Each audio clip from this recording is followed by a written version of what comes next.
აფხაზეთის ავტონომიური რესპუბლიკის განათლებისა და კულტურის მინისტრი ნანა გაბრელია მოადგილებთან ერთად სამეგრელოს რეგიონში იმყოფებოდა.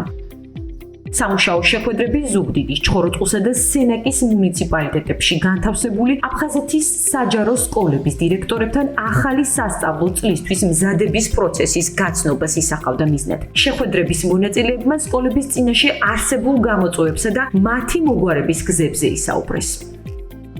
ჩემთვის როგორც ხელმძღვანელისთვის ძალიან მნიშვნელოვანი იყო ადგილზე გავცნობოდი ყველა იმ პრობლემას და გამოწვევას, რომელიც ჩვენ სკოლებს აქვს, აფხაზეთის სკოლებს და დავიწყებთ რა თქმა უნდა სამეგრელო ზემოსვანეთის რეგიონით.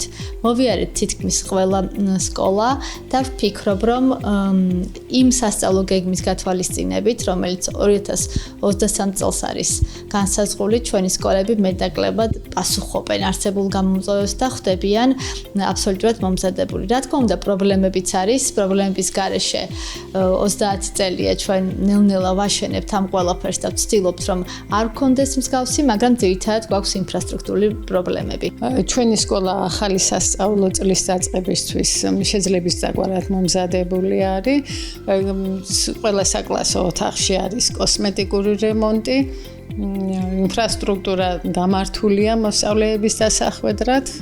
დღეს შეხვედრა გქონდა ახალ მინისტრთან, რომელიც ძალიან დაინტერესდა ჩვენი სკოლის ინფრასტრუქტურული მდგომარეობით. მოლოდინი გვაქვს ძალიან კარგი, რომ ასე ადრე შემოვიდა სასწავლო წლის დაწყებამდე, რომ გაეცნო ადგილზე მდგომარეობას და იმედია ყველაფერი გაკეთდება ბავშვების და სკოლის სასარგებლოდ.